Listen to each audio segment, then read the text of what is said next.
Мене звати Марія Ольховик, я викладач і тренер у школі англійської мови для дітей Greeny the Brownie. І сьогодні рада вітати вас на останньому вебінарі цього року, який буде присвячено темі Approaches to Teaching ESL. Перед тим, як ми розпочнемо основну тему вебінару, хотіла би нагадати кілька основних моментів стосовно організаційних основних моментів.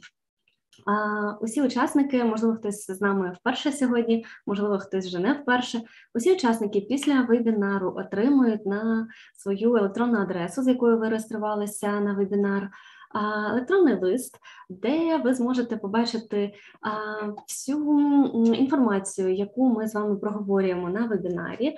Зможете побачити всі корисні лінки на відео, також всі корисні лінки на ресурси, які я буду демонструвати сьогодні. Тож вам немає потреби постійно робити якісь скріншоти чи щось собі занотовувати. Вся необхідна інформація буде надіслана вам на пошту. Також разом з цією інформацією у листі кожен із учасників отримає посилання на реєстрацію і на запрошення на наступні вебінари з презентаціями книжок. І найважливіше, кожен з учасників отримує можливість згенерувати собі сертифікат про участь у вебінарі. Цей сертифікат є безкоштовним, але для його отримання необхідно обов'язково пройти тестування. Тестування не складне, тест буде складатися з 20 питань. Всі з цих питань ми проговорюємо на вебінарі, тож слухайте уважно, готуйтеся до тесту. За умови успішного проходження цього тесту, успішним є проходження 75 балів зі 100, за умови успішного проходження учасник може отримати свій електронний сертифікат. У випадку, якщо вам не надійшов лист, або ви не можете знайти посилання на тестування та на те, як отримати сертифікат, можете, будь ласка, написати нам на електронну адресу Books. Будемо чекати і будемо відповідати на всі ваші листи. So, guys, всі питання, я буду рада відповісти на будь-які питання, але тільки наприкінці нашої сесії, адже вебінар відбувається і в Zoom, і на YouTube, важко відслідковувати одночасно усі чати, тож, будь ласка, пишіть питання по мірі того, як вони у вас виникають, діліться своїми коментарями, я прокоментую усе в кінці, прочитаю всі питання, озвучу, поділюся будь-якими ідеями, які вас будуть цікавити. So now we're going to begin, and I've prepared a presentation to make it easier a little bit for everybody to follow our webinar. Well, speaking about approaches to teaching ESL, I've decided to start with methods. Basically, not basically, if you look at the picture, probably you will recognize this man, a very famous actor who played this wonderful character. If you want, you can respond in chat, in Zoom, or in YouTube. I'm sure everybody can recognize Sherlock Holmes. And guys, do you know which method Sherlock Holmes was very famous for? So he was famous for using one method that helped him solve different mysteries, different crimes. Are there any ideas about his method? By the way, it's a very tricky question. Very famous for. Okay, I can see there are already some, deduction method, thank you. I can see the fans of a famous TV show and of a book. Well, you will be probably very surprised if I tell you that it is some sort of a big misunderstanding. I don't know why he was famous for deductive method, but deductive method is a little bit different, and I'll show you now why. If you look at this picture, you will see two methods which are opposite, deduction and induction. So if you look at deduction, it all starts with a theory. After that, you can formulate a hypothesis. After that, you can see it around you. You can see how this hypothesis is works, how it is realized, and you observe it. So there comes observation, and after that there comes confirmation of your theory. So that is a deductive method. And as the opposite one, inductive method starts not with theory, but it starts with observation. And if you remember Sherlock Holmes, he used to observe, he was very attentive. He used to observe and analyze everything. Well, after observation, logically, you can combine it and see a pattern. After that, you can offer a hypothesis, which will lead you to the theory. So don't ask me why, but we all know that Sherlock Holmes was really famous for deduction. But if we analyze the methods and how they are built, we will see that actually Sherlock was using mostly inductive methods, so based on noticing different things. Well, as teachers, we also use these two methods almost every lesson. So either everything that we offer our students is introduced to them deductively or inductively. Well, let's see how these two methods can be used at the lessons. Take a look at the patterns. So, starting from generalization or rule in our case, for example, if we teach grammar, and moving to specific examples or to some specific activities. Which method is that? Well, that is a deductive method. So you look at general picture and then you can move towards some specific examples.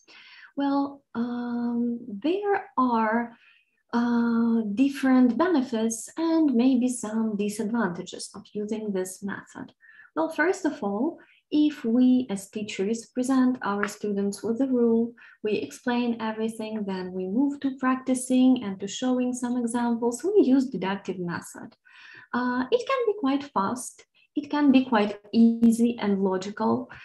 Lessons which are based on deductive method normally are very easy to follow. They are logical, they are well structured, well organized, and everybody understands what is going on. But sometimes they can be a little bit boring. Sometimes they can be a little bit predictable because our students know that the bell rings, the teacher says hello, then the teacher presents some grammar, they practice and they communicate, and that's it. Yeah. Sometimes deductive lessons can be very teacher-centered because everything, like all the rules, all the explanations, examples, normally they come from the teacher. Of course, you can try and offer a little bit more student-centered activities, but still, when using deductive method, teacher takes a lot of focus on himself or herself. Well, of course, it can be efficient, it can make our students understand some material, but on the contrary, inductive method over here, which starts with some specific examples or activities and makes our students notice what kind of patterns are used, what kind of maybe structures are used when we teach some grammar, or maybe when we teach some vocabulary as well. And then our students can analyze on their own. So first they are exposed to many different examples or exposed to some context where, let's say, one grammar structure is used very, very often and in different forms, in positive, negative, in question forms. So, and students, they observe and they analyze, and after that, they are able to make up a rule on their own, or at least to compose a rules with different parts, yeah, of what they were reading, of what they were doing. So this method, on the contrary, it is quite student-centered because teacher just guides them a little bit and helps them and supports them, well, and provides corrections if necessary. But it is normally seen as a little bit more creative method. So to compose a lesson based on an inductive method means that a teacher will have to create some sort of context, will have to find the activities and build the lesson in such a way so that students will be able to analyze on their own and get the rule on their own, which is a little bit more difficult. Sometimes inductive method can be a little bit more time consuming, of course. It will be probably difficult if you have a really large class, a really large group to teach. So it can be a little bit, let's say not difficult, but it can be a little bit challenging maybe. So, but there can be some really important benefits. Of course, first of all, you will make your students analyze and notice how language works, how different structures are built, and so on and so forth. So this way you will really develop their skill and their intuition in the language. Then the other benefit of this method, well, I would probably say that it is more creative, it is more student-centered, and well, definitely after students compose the rule on their own and see the general picture on their own, they will definitely remember much better and in comparison with deductive method, yeah, because when the information, the rule comes from the teacher, well, yes, it is clear, it is logical, but when the students can make up the rule on their own, they will remember much better, so it can be seen as also a very efficient method of organizing a lesson. Well, as far as we can see, both methods can be used, and I'm sure that everybody has already used them many times during different lessons. And sometimes you can even combine deductive and inductive approach within one lesson. Yeah, for example, you can teach a grammar deductively, and then you can teach vocabulary inductively, yeah, if you teach different systems as a lesson. So these are the differences. Well, we're going to move on in our presentation. And these are the basic methods. Today we will talk about different other approaches, how we normally compose our lessons and how we normally teach English as second language. To start with, we will focus on the first method, which is probably the most popular, the most traditional method, which is PPP. Well, if some of you know what that is, you can write in the chat, or if you feel lazy, you cannot write. Well, PPP stands for Presentation, Practice, Production. Probably in every old school book, in some units, you will find the method which you will find this approach when first a teacher has to present new functional language or new grammar or new vocabulary, it depends, then gives the students an opportunity to practice, and after that introduces some activities which are aimed to make students use the language that they have already learned, like production activities. For example, presentation can be like a presentation in PowerPoint, or you can show some flashcards, or you can show a video. Then for practice, you can ask your students to fill in the gaps, to match the beginning, the end of the sentence, and do some activities which are easy to control, easy to check.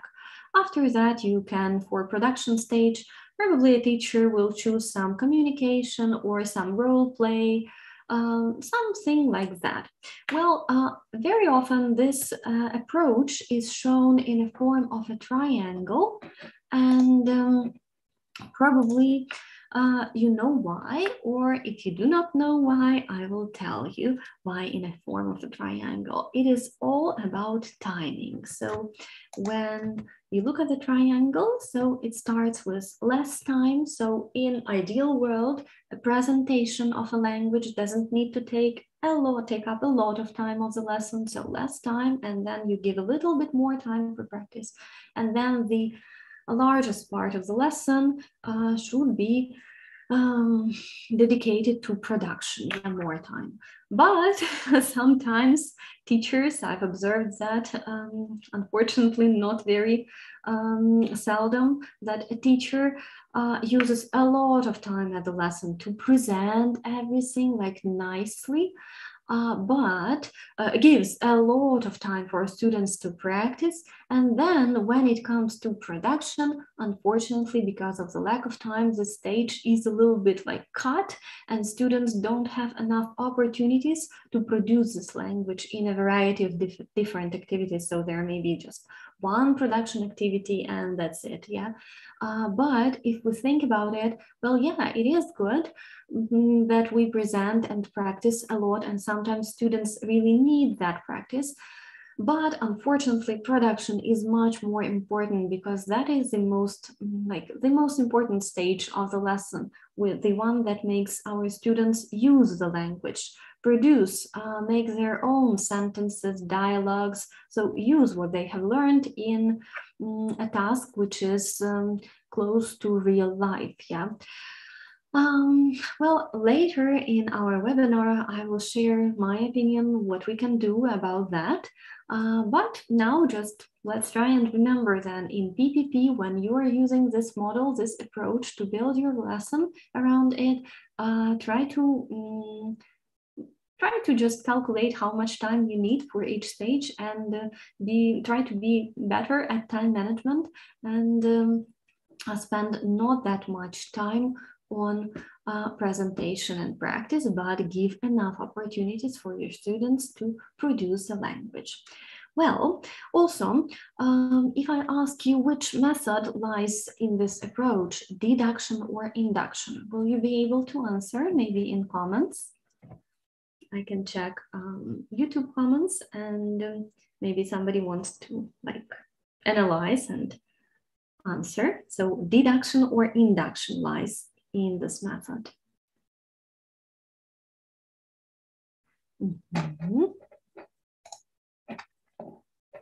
Okay, I can see Zoom chat says deduction. What does YouTube chat say?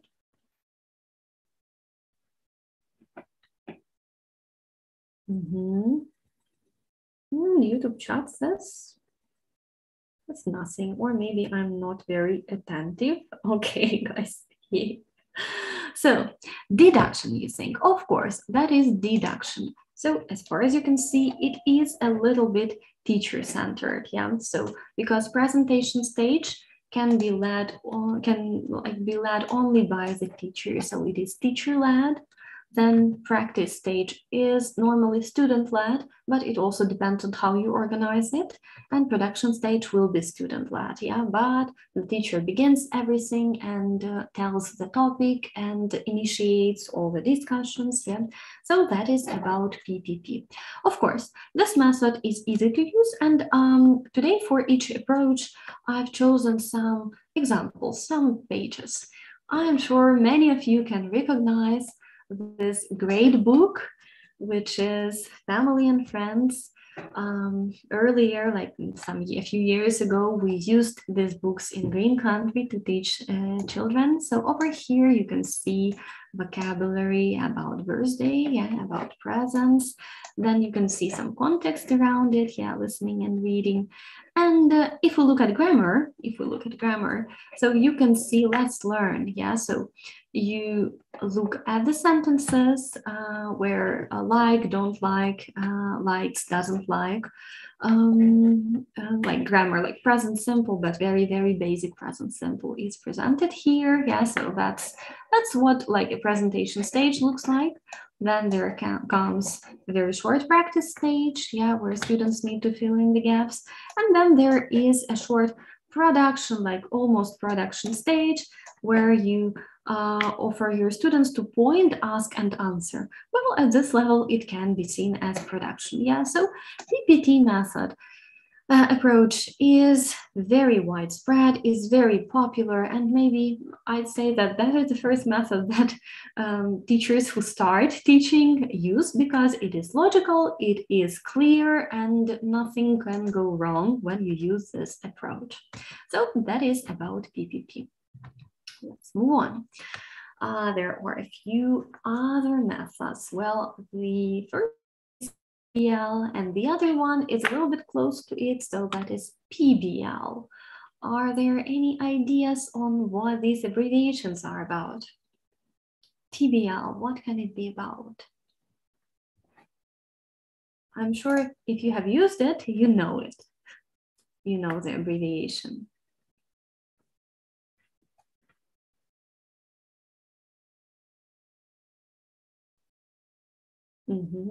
Oh, now I can see all the comments from YouTube. It is coming a little bit later. Okay.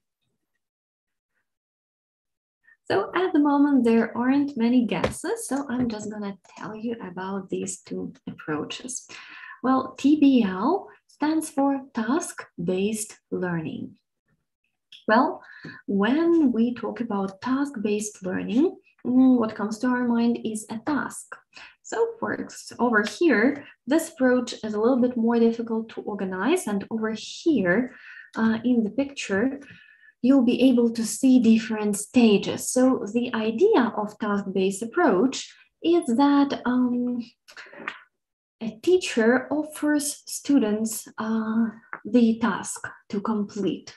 And well, while the students are completing the task, different needs arise. So students realize that they need, for example, if it's a story, they realize that they need to use some like past, maybe tenses, yeah.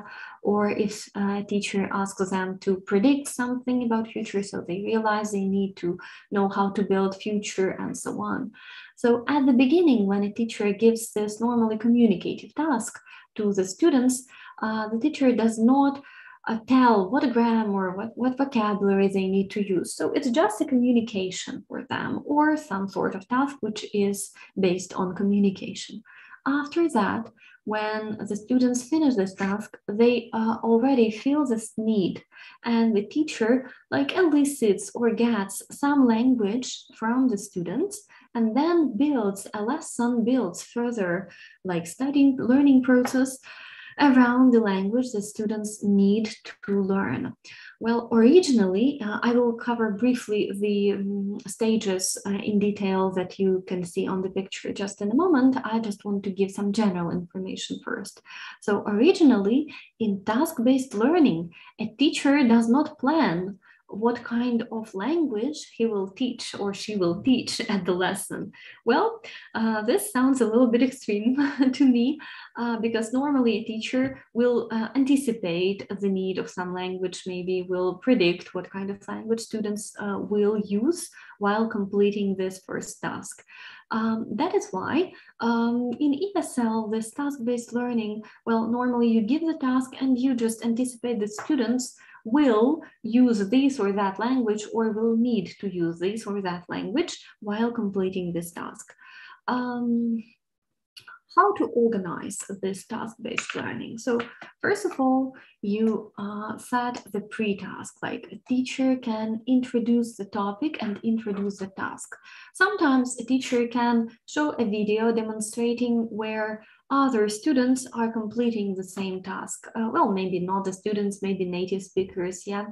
So the teacher introduces the topic and then helps with the instructions, like make sure that students understand what kind of task, what kind of task they are going to complete. After that, there comes the most important task cycle. Well, students do the tasks. It is important to give them an opportunity to do the task in groups, in small pairs, or mingle with each other, because this has to be this is a communicative approach. That's why they need to interact with each other.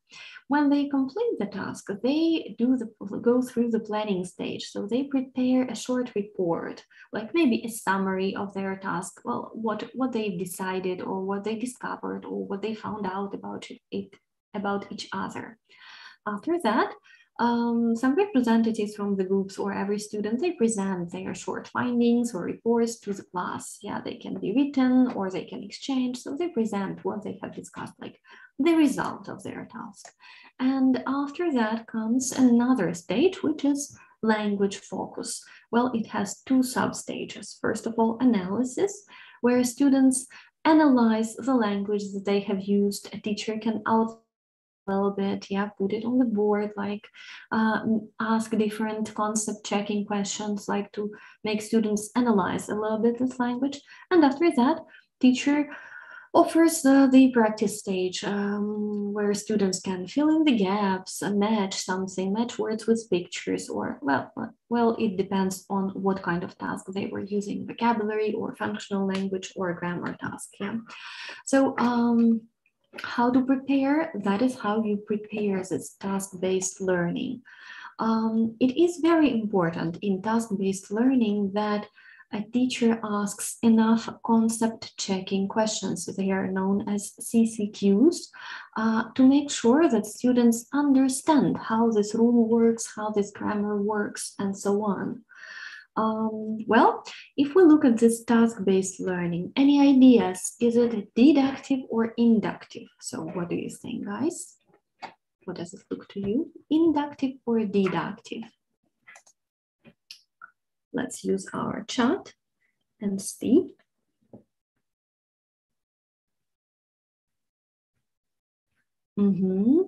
Zoom chat, thank you very much for being active. Yes. So the majority of people and YouTube chat will also just write in a second. Okay, so the majority of people saying that that is inductive approach. Of course, guys, that is a classic example of inductive approach. While it can be a little bit more difficult for a teacher to organize, or sometimes students or teachers think that this approach is not suitable for students with low level because they are not able to communicate enough and then report on their on what they have talked about. Sometimes teachers are a little bit afraid to use maybe this method because they have very young learners, like who are 6 or 7 years old, who will not discuss a lot. Yeah.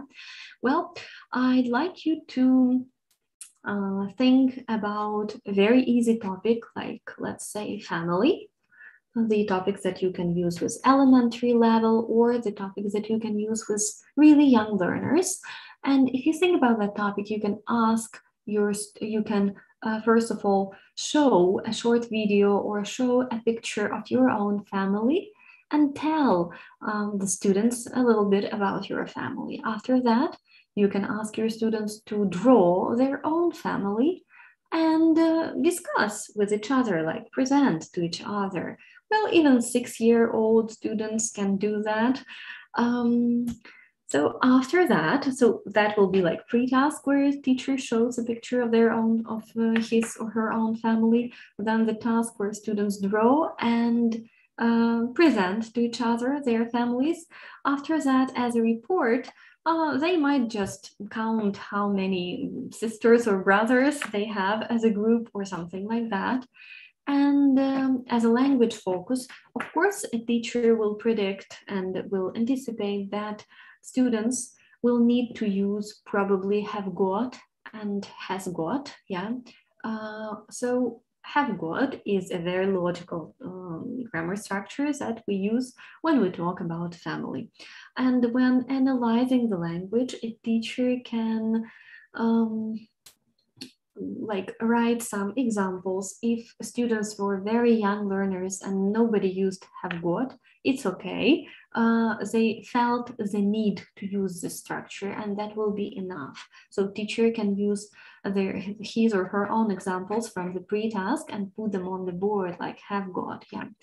And after that, you can offer your students, even if they are young learners, a short practice, yeah, like matching, like filling in the gaps. If they are a little bit older, if they are elementary students, maybe you can offer them and you can outline the difference between have got and has got, yeah, for he, she, it, and so on. Prepare different practice tasks and here, like the preparation of task-based learning like finishes, but normally it does not finish, because after that we still need to move on to some production. And in that case, in our case with low level or very young learners, you can ask your students to change partners this time, their family one more time. So once again, but you are going to talk to a different person now. And the person who is listening needs to draw maybe a family tree, yeah, or you can give a printed family trees like with empty boxes, and they can listen and draw, yeah, but this time they're not drawing their own family tree, but they're drawing for their partner. So basically, this cycle that you can see on the screen, it is not complete, because as for ESL, we need to make sure that we do not stop at practice, that we offer some production stage.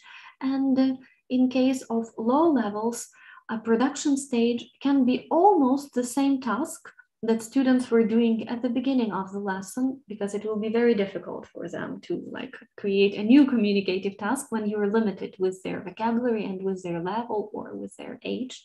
So, but you just reformulate it a little bit more, and you just switch partners, and you do basically the same, but a little bit more difficult. And this time you expect your students to be using this construction have got, probably, yeah, at the second stage, like second communication stage. Well, when it comes to higher levels, or when it comes to teenagers, of course, they will only benefit from using this approach, because they will be not limited with only 3 stages: presentation, practice, production. They will be able to use different structures. They will be able to use a variety of language like in a real life, yeah. So like when they talk to someone, yeah, during the first communication stage, they are not limited with anything. You just expect them to use something, but you just don't tell them what they are gonna use and so on, yeah. So, and sometimes it can boost their motivation, because they will understand that they have this gap in the knowledge, that they do not have enough like vocabulary, or they do not have enough grammar to talk about this topic. So they will probably discuss something, you scaffold them if it's necessary, but they will understand the need, and they will be more motivated, because you will be giving them the thing that they need to be able to complete a task like this. So with higher levels, this approach works like wonderfully. Well, right now, we've talked about first 2 approaches, which are TBL and PPP, and I'd like you to take a look once again over here and at the patterns. Here you can see the patterns, okay? Well, my question is about similarities and differences. So the first one is PPP. The second one is TBL, but like communication, language focus, then practice, and then communication again, but a little bit more like advanced type of communication. So what can be similar between these 2 approaches? Well, the first thing that you will probably notice is the word practice. Yeah, so learning cannot happen without practice. So you need to prepare the practice stage in different approaches. No matter what you're using, induction or deduction, you still need to make sure that you give enough, like plenty of opportunities for students to practice. Well, also, yeah, practice. Some of you wrote that, thank you. Also,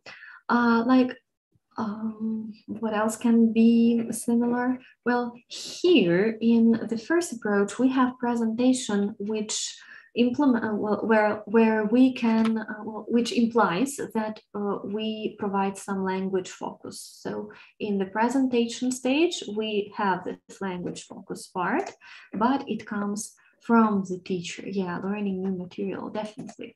So, but this in the presentation stage, This language focus, it is presented by the teacher, it comes from the teacher, and students are very passive at this stage. They do like nothing, they just sit and need to listen attentively, yeah. But in the second approach, you can see that first of all, they have a communication task.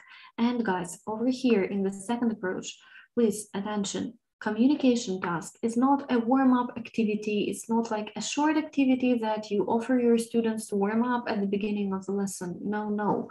This is like a task that they complete. Well, if we talk about higher levels, they can do the interview, find someone who, or have a role play, or compose a mini dialogue in pairs. Yeah. So that is a communicative task, like a task itself. Again, if it's about lower levels, yeah, so they draw pictures, they tell about their picture. Then there comes a language focus. And here, in ideal world, a teacher should like elicit this language focus from the students because they already have some background knowledge. They already like feel that they need this to use this construction, yeah, based on their communicative task. So the teacher elicits this language focus and focuses on, if it's grammar, on meaning, form, and pronunciation. If it's vocabulary, you can focus on the meaning of some difficult words, yeah. And then comes practice over here. At the end, in PPP, we have production. In TBL, there is another communication stage, which is also a productive stage. So there are many similarities, but the difference is that one of them comes from the teacher, is teacher-led, the first one, and the second one is more student-led, yeah, because you allow them to communicate freely, and maybe you will even notice that they know the material that you were going to teach them, or mostly know, they feel a little bit more confident, and that they need something a little bit more advanced, yes, and maybe the students will surprise you. So you will see then that you need to tailor a little bit your lesson to their needs and give them a little bit more difficult material. While in the first case, you just go as it is planned through all the stages, and normally you don't see what they already know, what they want to know, what they need to know, what kind of language they are looking for when they discuss a topic that you offered them originally, yeah? So that is the main difference between these two approaches. And we are going to take a look at an example of TBL over here. This example, probably you haven't seen it because it comes from our books, from Green Country Books. For every unit, we have 3 lessons, and the second lesson usually is called Communicate and Discover. Like by the name of this lesson, you can understand that TBL is used.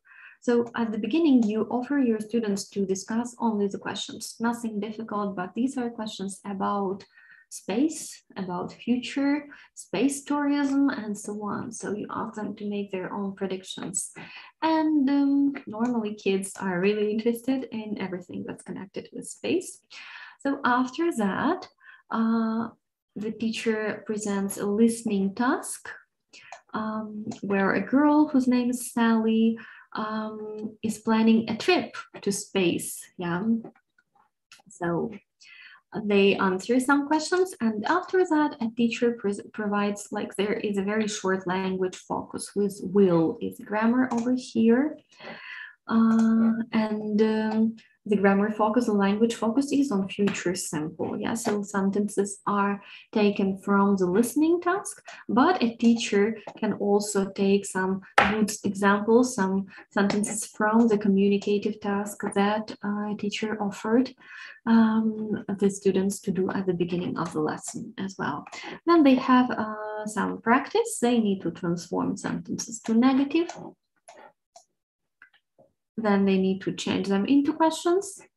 Well, the topic will is not difficult. And after that, they have another communicative task where they need to plan their own, not plan, like think about their own space trip and answer some questions. So think what they will see, when they will go, what they will do there, yeah.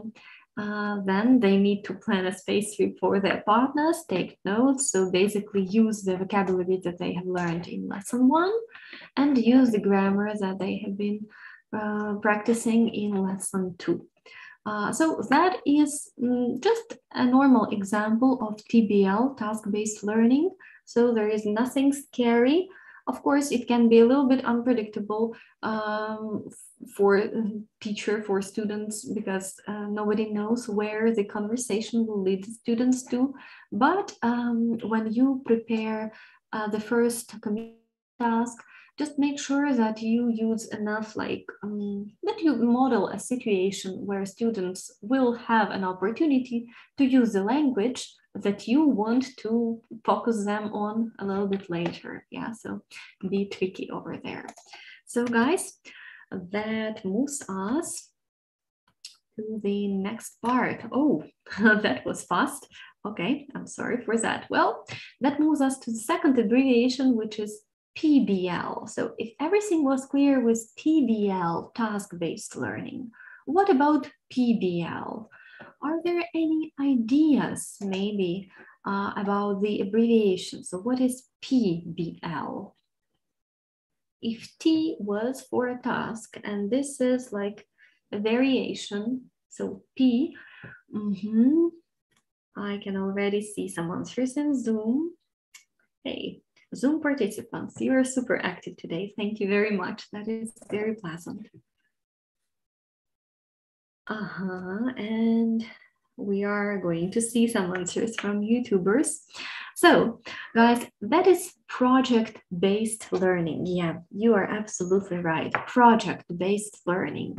So when you base everything, well, you build your lesson not around a task, not around one communicative task that students need to be able to complete, but when you try and build your lesson around a project, sometimes it can be built, it can be not just one lesson built around a project, it can be a series of lessons, it can be like a project for a unit, like a few lessons in a row. Sometimes it can be a project for a month.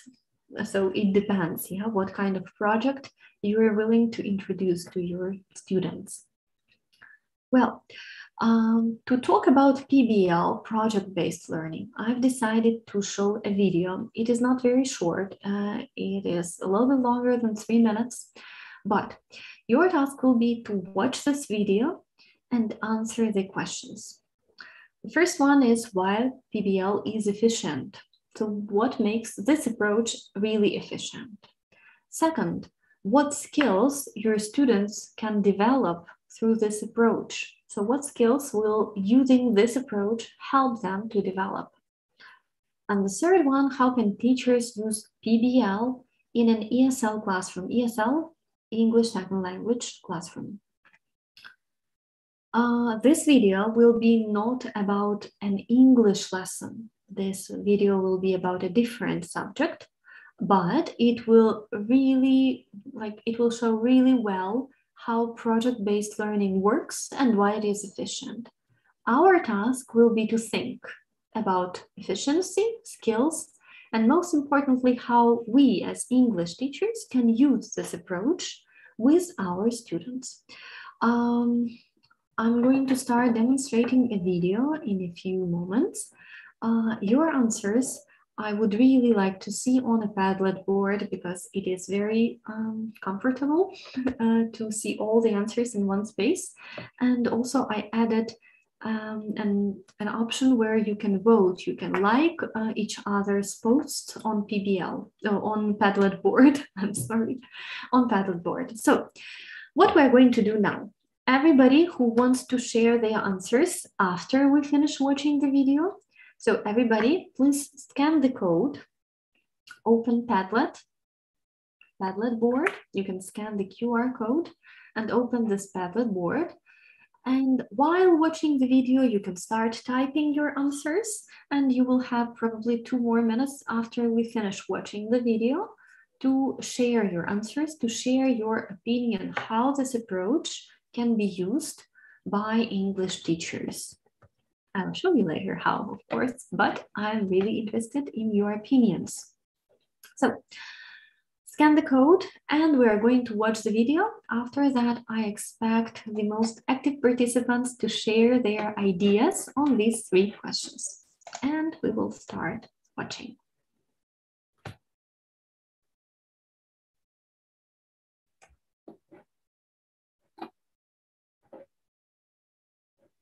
You remember what it was like in school. It was boring. You sat in class, memorized as much as you could, and tried to pass a test at the end. But is that good enough? These days, school can be more interesting and effective on work that matters. This is project-based learning explained. Most adults live in a world of projects. Whether it's a job assignment, home improvement, or planning a wedding, we need to actively solve problems. But unfortunately, schoolwork looks more like this than this. Let's take a look at this project-based world. Meet Claire. She was recently presented with a challenge. Her company, Super Suds, makes soap, and it was up to her to find the most earth-friendly way to produce it in the future. Her boss gave her a budget and a few requirements, and it was up to her to come up with a solution. She organized and managed a team who researched the options and created materials summarizing the issues. Claire's team asked for feedback and presented their findings to the boss. Claire came out of the project looking like a rock star, and she learned a lot about green products. If you look closely, Claire's success involved critical thinking, collaboration, and communication, things that aren't often taught in traditional classrooms. The world needs more Claires, so how do we get them? The answer is project-based learning, or PBL. By focusing students on a project, teachers put them on a path that deepens their knowledge and builds skills they'll need in the future. Here's what I mean. Mr. Simmons has always been a good science teacher, and his students do well on Friday's tests. Unfortunately, what they learned was gone by Saturday morning. That wasn't good enough for him. Soon he learned about project-based learning and decided to give it a shot. Mr. Simmons got the idea for his first project on microorganisms when nearly half of his students were suddenly absent with the flu. He asked his students why they thought so many of their classmates got sick at the same time. That lively discussion produced a lot of good questions and a list of things the kids wanted to know. Mr. Simmons then announced their project was to help elementary school kids understand, how can we not get sick? After dividing the class into teams, he got them started on the project. It was up to the students to ask questions, research, collaborate, give each other feedback, and figure out the best ways to make their points clear to children. One team chose to make an educational video on the connection between hand washing and avoiding the flu. Another chose to create posters to show how viruses spread. The project teams showed off their final work to an enthusiastic audience of parents and their children at a nearby elementary school. Sitting in the front row was our good friend and local rock star Claire, who saw a bit of herself in the students. It was clear that the project was a success for the students, the audience, and Mr. Simmons. His students practiced critical thinking, collaboration, and communication. The project wasn't about memorization, but learning in depth about viruses and how to prevent spreading disease, a lesson they will never forget. At the end of the presentation, Claire introduced herself to the students and told them that they were rock stars and that the world needs more people who can think like them. Okay, guys, that's the end of the video. I hope you enjoyed it. So now we will go back to our Padlet board. There is a QR code that if you haven't scanned it yet, please scan it now. Join Padlet. And you can write your ideas on either 3 questions or maybe one of the questions. So what makes PBL efficient? Why is it an efficient approach? What skills can be used, can be taught in this approach? And how can we as teachers, that's the most important question for us, how can we, ESL teachers, use PBL with our students? And we are going to go to Padlet and we will see, hooray, we already have some answers. So what about efficiency? It teaches how to solve problems, definitely, yes. Provides learning in depth, right.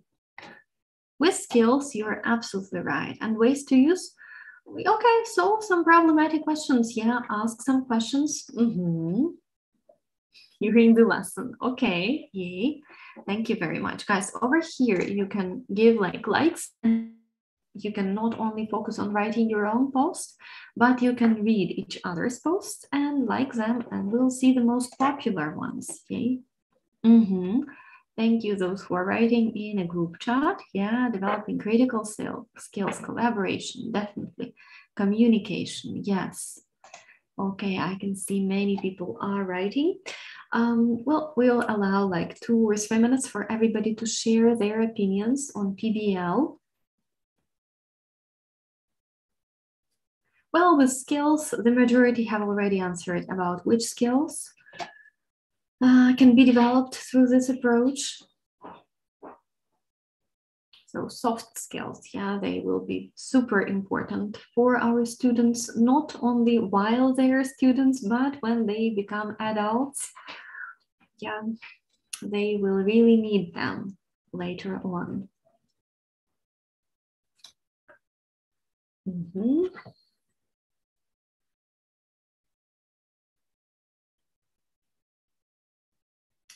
Okay, some of you decided to write in YouTube chat. Okay. Yeah, students can develop their communication and critical thinking. I agree. I agree. Well, normally PBL is not the easiest approach to use with your students. It requires some preparation from the teacher, like not some, but a lot of preparation from the teacher. And sometimes it can be not very predictable, but definitely this approach is very creative. It allows our students to like express themselves freely, show not only their knowledge in English, but show some other areas, yeah, of interest, areas of their knowledge.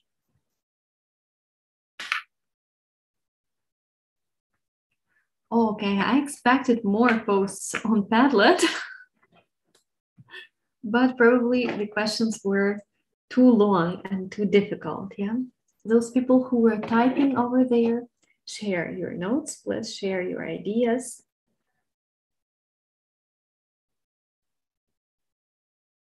Okay. Okay, guys, those who are writing, please continue to write. I will tell a few more things. I'll proceed with my presentation. And then probably we'll go back to Padlet board to see the summary, yeah, to see some other notes.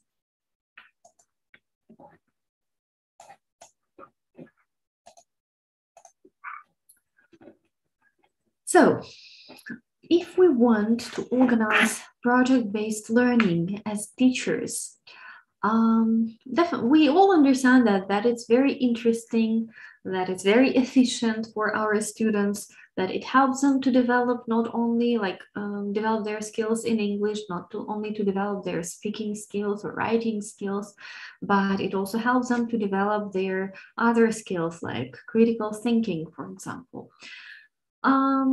If we want to organize project-based learning, we need to prepare and we need to follow some simple instructions as teachers. So we need to, first of all, choose a central topic from which all the communications and activities will derive, yeah. And this central topic needs to be interesting for our students. It needs to be something that they would really like to research and know more about. Well, for example, if you choose a topic about Sherlock Holmes, maybe the one that we had at the beginning, I'm not sure that all the students will be like really interested in exploring this topic further and so on. Yeah, so, but if you choose a topic about Harry Potter, maybe, yeah, so that will be probably a little bit closer to the students. So when choosing a central topic, that is a crucial moment in planning a project-based lesson, because if you get your students interested, everything will go smoothly. If you don't, maybe they will not, well, they will do the project, but they will not feel very enthusiastic, and you know, it will be just done because the teacher said so. Yeah. So after choosing the topic, you move to step number 2. You need to make sure that students have access to the internet, of course, because they will have to research. If you expect them to make a video, you need to make sure that they have the phones, that they have enough space, and that there will be some space for every group to make the video if that's what they need to do at the lesson. So that they will not hear each other talking, yeah, in the video, and they can concentrate completely on their own task. Yeah. So means of investigation, in our case, that is internet connection. Yeah, make sure your students can use that and know how to do that. Of course, when they do the research, in the video, we saw that students were probably speaking English. They were doing all the research in English. In our case, if our students are like maybe intermediate and higher, we can allow them to we can make them do all the research in English. Of course, they will benefit from it greatly. If the students have lower level, we as teachers, we need to find some maybe websites already and share some links, like prepare QR codes students will scan, and that will bring them to the websites where they can find the information that they would like to know. Yeah, because younger learners, like it will take forever for them to do the research at the lesson, right? Or if you have responsible students, you can try and move the stage like at home, ask them to prepare this research at home, and after that they will come to the class. If, for example, you have a lesson like 45 minutes, that will not be enough for them to do the research, to prepare everything. So you can then break this project and complete it within a few lessons, right? So you need to have some responsible students or a very interesting central topic, and make sure that they will do this research online, and they will not only copy something, but they will learn. Yeah, they will understand what they have found. The third thing, you need to organize your class in such a way that your students have a lot of opportunities to collaborate, to share some ideas, yeah, to communicate with each other. Because that is like fundamental in PBL. Well, what I see normally, many students, especially a little bit younger ones, they enjoy working individually. They don't really like sharing their findings and so on. That is why, as teachers, we need to anticipate that problem probably, and we need to make sure that we create some maybe charts for them to fill in, maybe some tasks for comparison, or something that they can stick to, and something that will help them and make them collaborate with each other. Like you can ask different people to research different parts of the question they are interested in, of the problem that they are going to solve. Yeah, so different aspects. This way, every pair or every small group will be responsible for one of the aspects. And after that, during interaction stage, communication stage, it is important for you to mingle them a little bit and ask them to share this information before they get their like final product. Yeah. So that's where you as teacher need to be a little bit in control of the situation, just to make sure that they share, collaborate, that they ask each other and develop their like critical thinking. Yeah. Okay. And the last part will be like a final product. Yeah. So it is a good idea to let students choose their own way of preparing this final product. What will it be? A presentation, a video, a poster? Yeah, because they are all different, and somebody can be very shy to talk in front of the camera, yeah, to shoot a video. Somebody is not very good with technology maybe, or somebody really and would like to draw a poster on the topic. Yeah, so a final product, like you will give your students more freedom and more creativity if you let them choose. Yeah, or maybe you can like offer them 3 or 4 options of what a final presentation, what a final product should look like, and they can choose from there. Yeah, so give them some choice. Don't limit them with what kind of report it should be. Maybe somebody is a blogger and would like to post their video even on YouTube. Why not? Yeah. So a final product there. These are 4 basic elements of PBL. And well, I guess that's it about PBL, how to organize it in your class.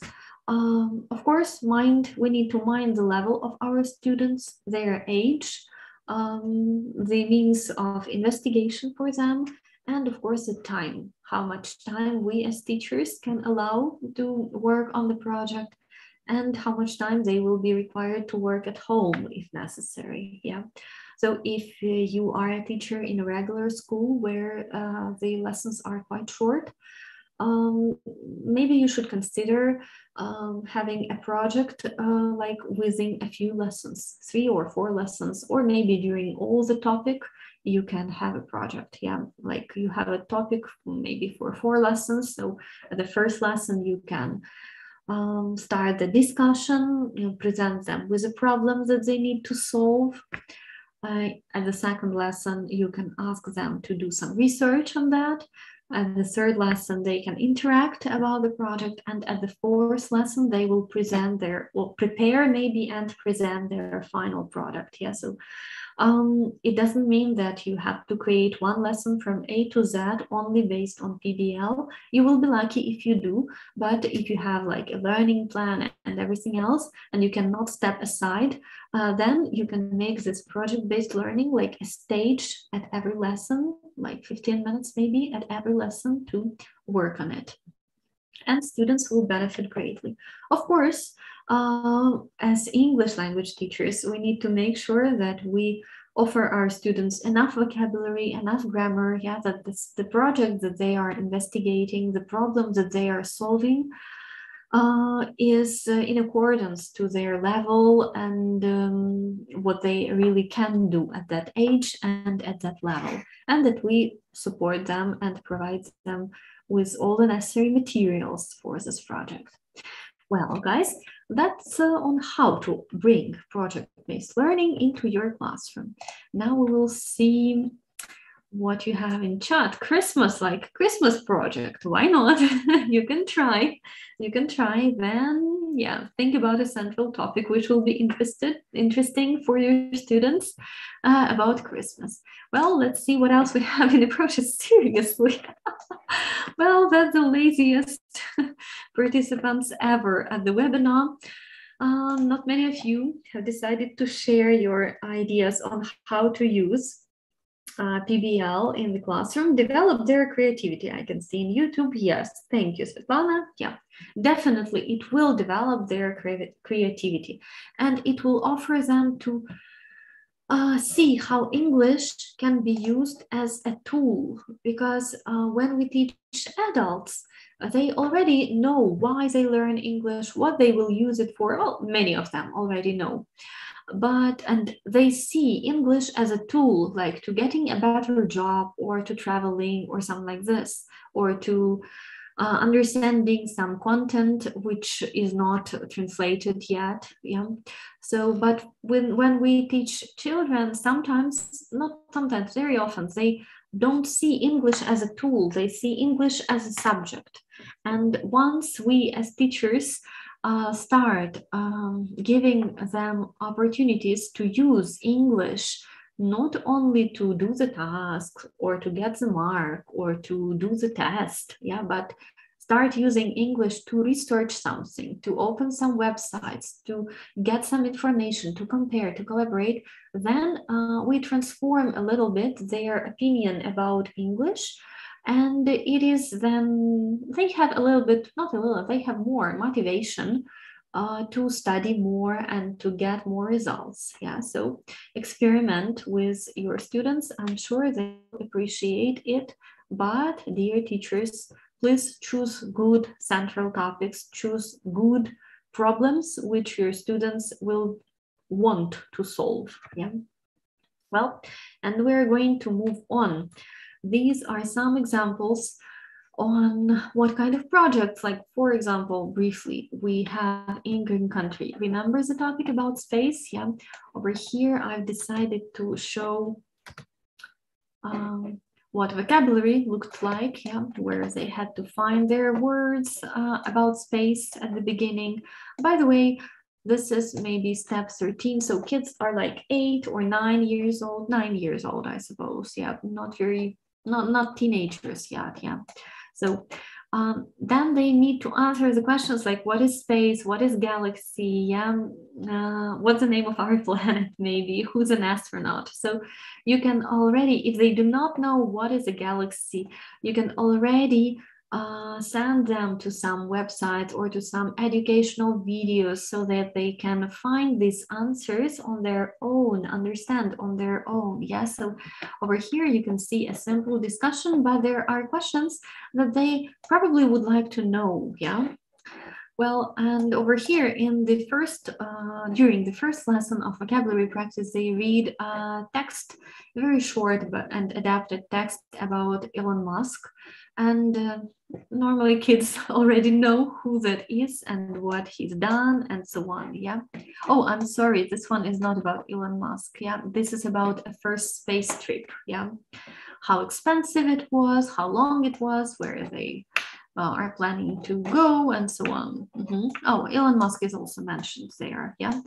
So, and for a project session, and normally in every Green Country book, in every step book, the third lesson is a project session. It can be a bigger project, a smaller project, but still this is a project like for one lesson, so not a very huge one, but still. So over here, children read about different planets. They compare then those planets. Then they get compare what's the smallest, what's the biggest, what's the closest to the sun, what's the furthest, and so on. So they compare these planets, they remember some information about them, they gather some information from here, or a teacher who organizes a lesson can provide a little bit more opportunities for them to discuss, to compare, yeah. And then in the book, they are offered to make like a model, yeah, of our solar system with different planets. They have something like this, yeah. So they cut, they color, they discover, they remember, and so on. So here, as you can see, all the materials are prepared for this project for young learners. It's not very difficult, it's not something huge, but still students learn not only English, but they learn something and remember something and develop their interest in the real world. I remember having a topic like this in one of the Green Country camps. And then we didn't do the model of a solar system, but we made like real planets using balloons, using some cornstarch and everything, and everybody could choose one planet. Like every pair could choose one planet. then research further, like find more interesting facts about this planet. After that, make like a model of this planet using different colors of balloons. And after that, they presented their planet. So there are always some interesting facts, something you can develop further. And for like very young learners, when they like the kids who don't almost write anymore, yeah, like the first grade, they learned the topic of pets, and their project was to prepare to design their own pet shop. Like, so their projects, they look like cut and play, something like this. Well, while you're playing, you can tell a little bit about the animals, like what they are doing and so on, yeah. So as far as you can see, there can be projects not only for teenagers who can solve the problems, like think about what are viruses and what are other things, yeah. So the projects, they can be very simple. They can be very simple from our like teachers' point of view, simple for us, but for our kids, for our students who only start discovering a lot of information about this world, they can be really interesting and motivating, and they can encourage our students to learn English better, yeah, and that's our probably major goal, yeah, for our teachers. So I've demonstrated some examples on how we use these approaches, and that brings us to the next part of our session. Oh, we've already analyzed that slide. And examples again, I'm sorry guys, maybe I've pressed something a little bit wrong. So again, in Green Country books, we have project session like every third lesson. It can be a short project session, but there is this project session. And that brings us to another approach to teaching ESL. So we've talked about deductive PPP, inductive TBL and PBL. And that brings us to blended learning. If it's not your first webinar with Green Country trainers, then probably you already know what blended learning is. But if it is your first time with us, I'll explain briefly. So if you look at this picture, you will see the classroom like face-to-face teaching and learning, and you'll see computer like virtual learning. So blended learning, it's a hybrid model of learning, which combines classroom learning and virtual learning. So educational materials are given to students, and they can work on them at home, like online, virtually, and they also attend lessons with teachers, with their group, and so on. So blended learning has some major benefits. First of all, it is round-the-clock access to training resources. Students can learn everywhere they go. If they go to visit their grandma, they can learn English there because their English tasks are in their smartphone or tablet, yeah? And it's really hard to imagine a modern student nowadays who does not bring a tablet or a smartphone when they go to visit their grandma for a weekend, yeah? So they can learn on the bus, they can learn at home, in the park, wherever they want, yeah? And they can go through the same exercises or watch educational videos again and again. So they can learn with their own speed, and this way, this training experience, this learning experience becomes very personalized because they can do it with their own pace. Okay? Of course, if everything's online, they can track their own performance. They can track how many tasks they've done. They can check everything. They can see the corrections automatically. They can reset the task and do it once again after they have analyzed their mistakes. And the teacher can also see how much they have done, where they have mistakes, can also gather the information throughout the group and see what the teacher needs to work a little bit more in the classroom, what you need to explore, explain a little bit more in the classroom. And of course, this type of learning is very engaging for students because they love everything that's connected with technology, and they enjoy just doing not homework in their book, but doing self-study, doing their tasks and practicing in their gadgets. Also, not only homework materials are uploaded to the platform, but lesson materials are also uploaded. So it means if a student misses a lesson, is sick or something like that, they can just open the materials and work on their own. Of course, it will not be as efficient as attending the classroom, but in case of a sickness, it is a very good idea, yeah, to cover all the material online as well. And besides having blended learning in Green Country, we have a flipped classroom approach. Flipped classroom approach. As you can see from the definition on the screen, so it is a type of blended learning where students do some preparation at home. So they explore, remember the content like vocabulary and grammar at home. They practice a little bit at home. And then when they come to the class, they are ready to practice and work and do the production tasks at the lesson. Yeah, so it is like upside down. It may sound a little bit more complicated than it is. That is why I'd like you to watch a video about flipped classroom and what it is. The flipped classroom is a new method of teaching that is turning the traditional classroom on its head. Every day, thousands of teachers deliver the exact same lesson in class to millions of students. Every night, millions of students sit over the exact same homework, trying to figure out how to solve it. The flipped classroom is turning this upside down.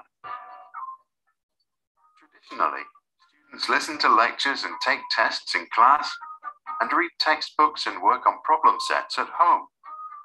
In flipped teaching, students first study the topic by themselves, typically using video lessons on YouTube, and then apply the knowledge by solving problems and doing practical work in class. Modern schools who've flipped their classroom report many benefits. One, it allows all students to learn at their own pace, as videos can be watched again. Two, it's more efficient as students enter the classroom prepared to contribute. Three, it enriches the classroom as more time can be spent on group work and projects. Four, doing homework in class allows students to help each other, which benefits both the advanced and less advanced learners. Okay, guys, over here we're going to stop because we're just interested in the main concept, in the main idea of a flipped classroom. Oh, sorry. And let's move on to the presentation. So as far as you can see, if we compare a traditional approach, so normally students come to the lesson where they need to where the teacher presents some new material, they need to understand and remember this material. After that, they go home and they are asked to do a little bit more complicated tasks like analyze, evaluate, create something, yeah, with the things that they have learned. But in a flipped classroom, everything is vice versa. Students don't do their homework after the lesson, but they do their self-study before the lesson. So before the lesson, they watch a video, educational video, or they see some pictures or look at some charts. They remember, they do the exercises, they understand how it works. They check their answers automatically, they correct their answers. And after that, after they completed their self-study, they come to the lesson, and at the lesson, they are able to, again, practice a little bit, like apply this new material, and then they are asked to participate in some projects maybe, or in some tasks which are aimed to evaluate the information that they have learned, or which ask them to create something already using the language that they have learned. Yeah. Well, in Green Country, we believe this approach to be very modern and really interesting for our students. First of all, it makes them responsible for their own result.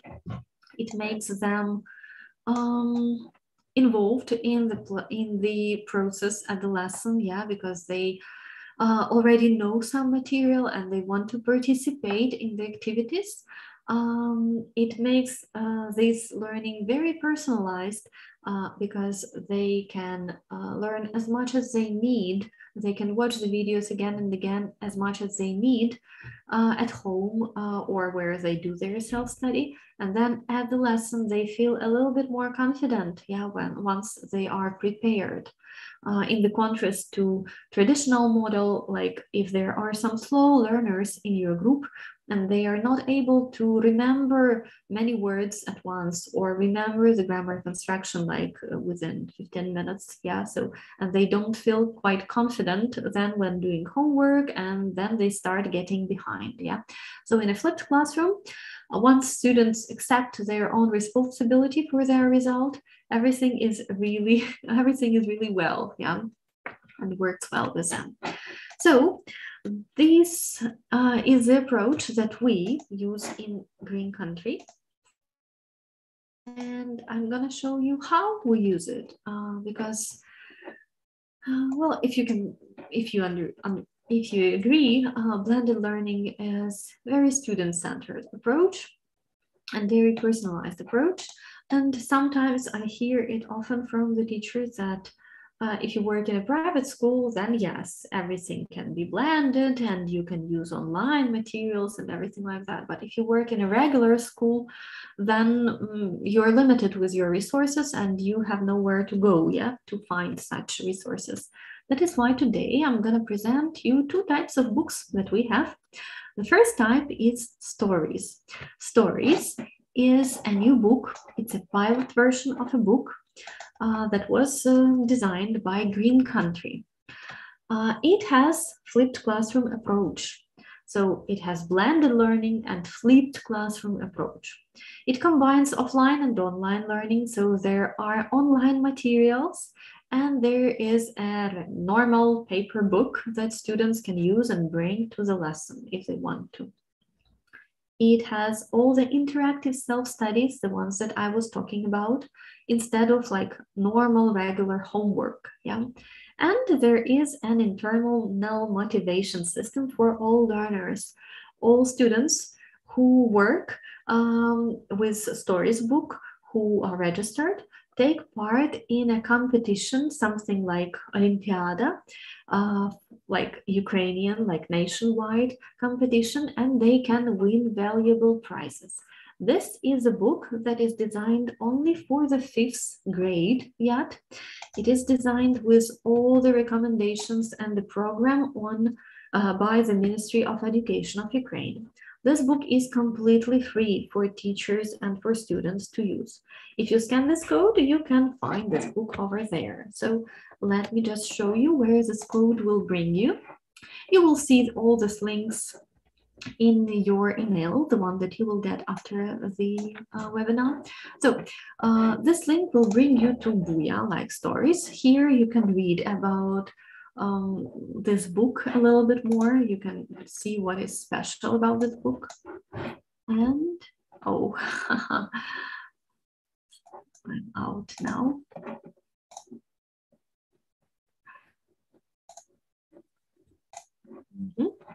Let's try this again. So I'll briefly demonstrate what it looks like here. So all the students, even in a regular school, can get access to the self-studies. And for example, we'll take Unit 2 maybe. So I've demonstrated it last time, so maybe we will take Unit 3. So the Unit 3, the self-study, students have grammar, like prepositions of time, and vocabulary, yeah, basic everyday words and phrases. Here they have some numbers. Here they have in, on, at. Yeah. They do the tasks. They are able to show answers, to check everything. Yeah. Then they have a little bit more difficult tasks where they need to complete the gaps, yeah, with dates, with numbers, and so on. Then, for example, there is another self-study that students do. It's about season activities and present continuous over here. Yeah, oh, about Christmas, about Halloween. You can see all the words, they are voiced. You can listen, students can listen to them and practice their pronunciation. They can listen to all the words at once. Then they match the activities with pictures. Pictures, what I really like about it, it's not like a picture, like a drawing, yeah, but like photos, something that shows like real life situation, because sometimes students really know the pictures in the book, but once they see a real life object, they cannot like match, yeah, there are not enough neurons in their brain yet to match the same word, yeah, so it's not drawn, it's like with photos. They fill in the gaps. They see how grammar works over here. So they practice, and that's how they work. That's how they complete their self-studies. And once they come to the class, they take part in different activities which are in the book. So they do different tasks, they have a lot of communication tasks, and they work and they apply their knowledge, and they are asked to create something, to do the survey. Yeah, so this is a great opportunity for every teacher in every, from like every place in Ukraine to try this book and to try flipped classroom approach. Of course, maybe students will be surprised with it, that they don't need to do homework after the lesson, but they need to do the self-study before the lesson.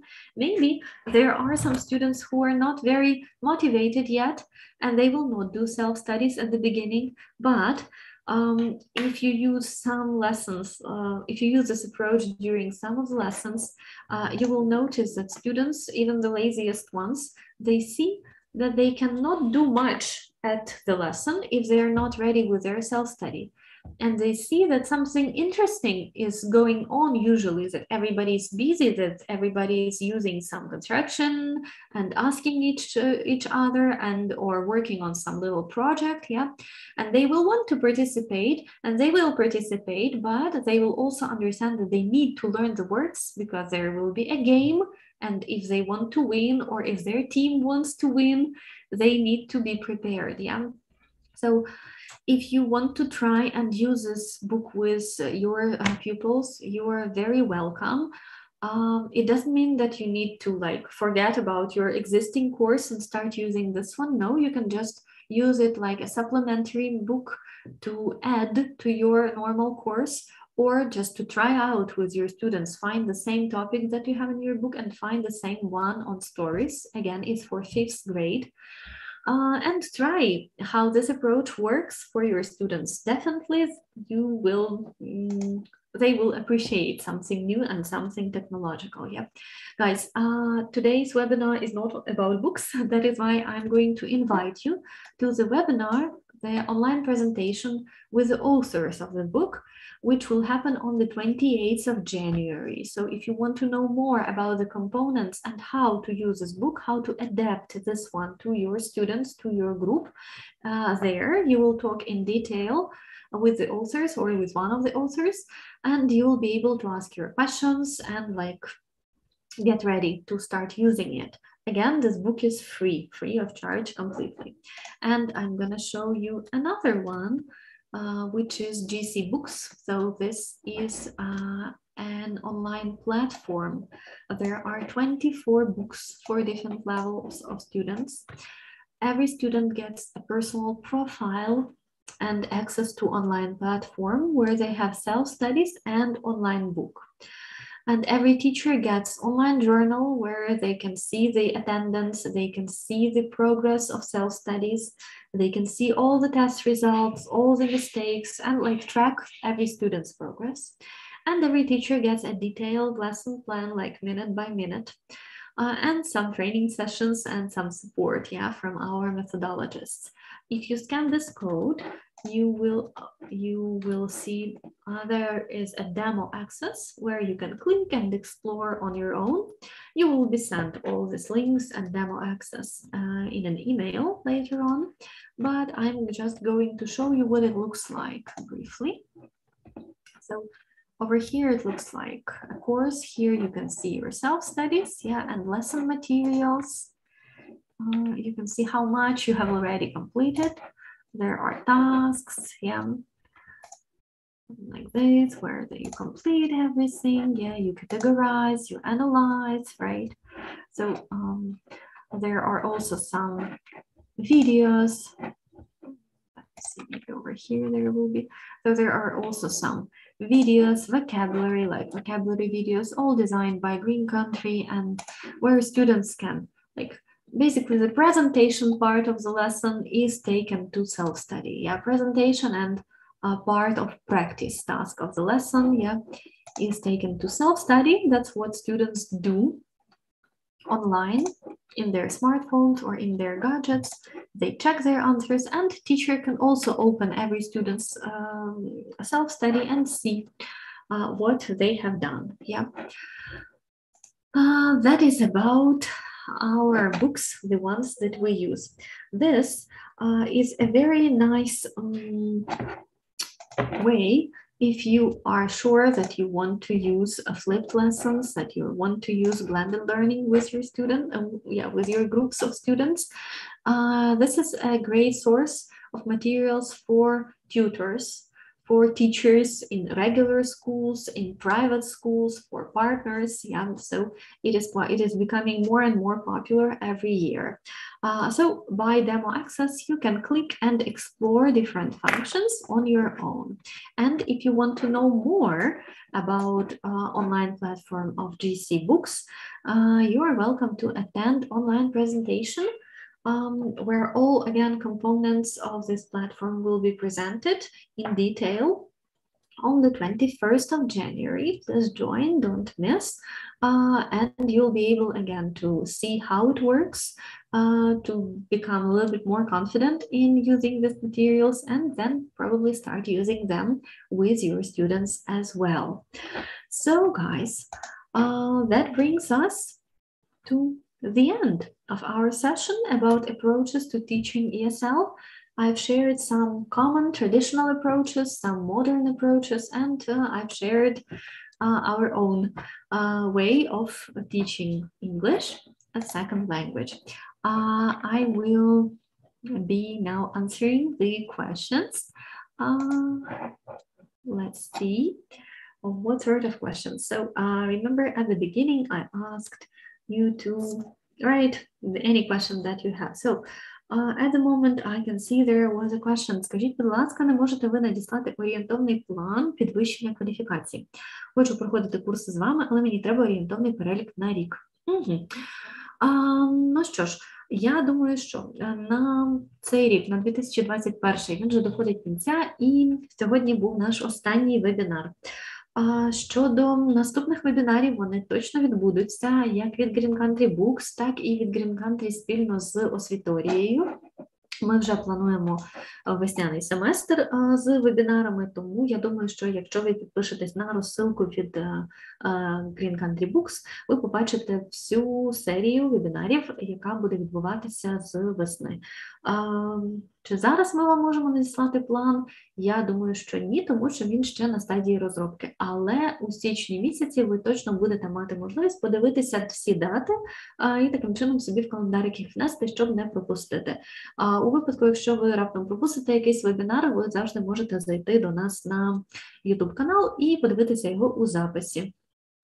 Якщо у вас будуть якісь питання, звертайтеся, будь ласка, на скриньку Green Country Books, вам нададуть усю інформацію, зв'яжуться з вами з приводу будь-яких питань. От, точно буде кілька вебінарів наступного семестру, це я вам обіцяю, що побачимося. Так, чи є у нас ще питання? А перший, четвертий класи теж мають такий ресурс. Перший, четвертий. На жаль, перший, четвертий класи, чи ви питаєте про Stories, чи ви питаєте про GC Books? Stories – це є пілотний підручник, він поки що розроблений лише для 5 класу, і, як я розумію, далі буде 6, 7, тобто далі розроблятися. Це є пілотний проєкт, його поки що для 1-4 класу немає, але я сподіваюся, що через рік-два буде. Сподіваюсь. Якщо ви запитуєте про GC Books, ця платформа, вона не є безкоштовною.